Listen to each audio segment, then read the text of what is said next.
अस्सलाम वालेकुम।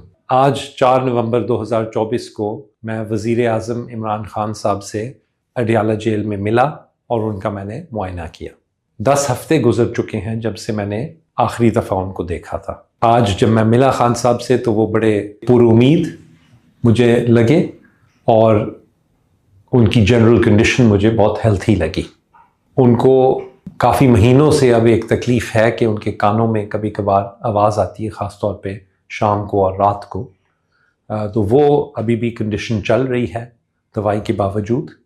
उसके अलावा एक जब से उनको नवंबर 2022 में उनकी ज़िंदगी पे हमला हुआ था और उनको गोलियां लगी थी टांग पे, उसके बाद से उनको एक पाँव में थोड़ा सा एक जगह है जहाँ पे सेंसेशन नहीं है, वो सुन हुआ हुआ है वो इलाका, तो वो वैसे का वैसा ही है। इसके अलावा खान साहब को इस वक्त कोई तकलीफ़ और नहीं है और वो बड़े सेहतमंद लग रहे थे।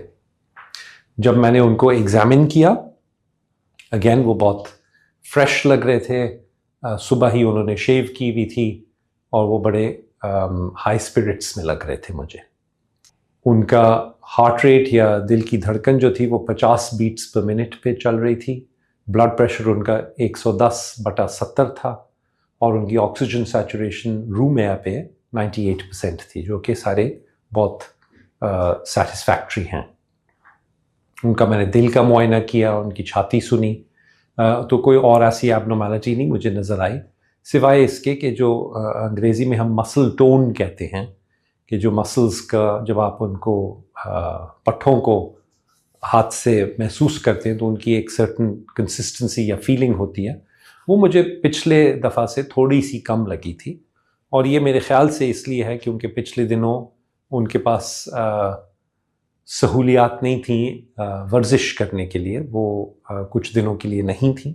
अल्लाह का शुक्र है कि वो सारी सहूलियात उनको दोबारा मुयस्सर कर दी गई हैं और मुझे उम्मीद है कि जैसे वो अपनी नॉर्मल एक्सरसाइज रेजीम में वापस आएंगे तो ये जो मसल टोन का थोड़ा सा मसला है ये भी इंशाल्लाह ठीक हो जाएगा और इसका कोई लॉन्ग टर्म कोई नुकसान या कोई परेशानी की बात बिल्कुल नहीं है। आज मेरे साथ Pakistan institute of medical sciences या पिम्स इस्लामाबाद से भी एक टीम थी डॉक्टर्स की। उनमें एक कान, नाक और गले के स्पेशलिस्ट थे। उन्होंने जो कान की तकलीफ़ है उसके लिए कुछ दवाई तजवीज़ की। मेरा भी ख्याल था कि वो बिल्कुल सही दवाई होगी इस कंडीशन के लिए, तो वो हमने रेकमेंड की है कि उनकी दवाई बदल के कान की तकलीफ़ के लिए कुछ नई दवाई शुरू की जाए। क्योंकि जेल में धूप और ताज़ा हवा की अपॉर्चुनिटीज़ जो हैं वो ज़ाहिरी बात है कुछ कम होती हैं, तो मैंने ये भी रेकमेंड किया है कि खान साहब रोज़ाना एक कैल्शियम और विटामिन डी की गोली खाएं ताकि इसके लिए ज़रा हम कॉम्पनसेट कर सकें।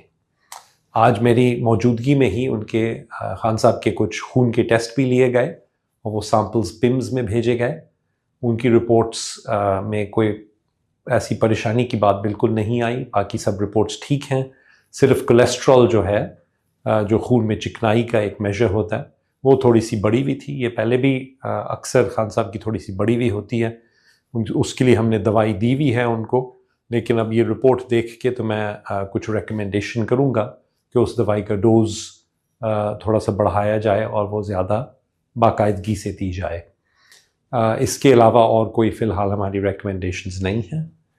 बहुत ज़रूरी है कि खान साहब के अपने जो डॉक्टर्स हैं जो उनकी हिस्ट्री से वाकिफ़ हैं पिछले 25 से 30 साल से, यानी कि मैं ख़ुद और डॉक्टर फैसल सुल्तान, कि हमें बाकायदगी से मौका दिया जाए कि हम उनको विज़िट कर सकें रेगुलरली, ताकि हम उनकी जो सेहत के बारे में कोई क्वेश्चंस अगर हों या खुदा न खास्ता उनकी कभी तबीयत ख़राब हो तो हम फ़ौरन देख सकें। और क्योंकि हम पहले से जानते हैं उनकी कंडीशंस वगैरह के बारे में, तो ये बहुत ज़रूरी होगा कि हमें रेगुलर एक्सेस दिया जाए ताकि हम ये कंटिन्यू कर सकें। और हम दोनों उम्मीद करते हैं कि इंशाल्लाह आइंदा भी इसी तरह हम बाकायदगी से खान साहब को देख सकेंगे और उनका मुआयना कर सकेंगे। शुक्रिया।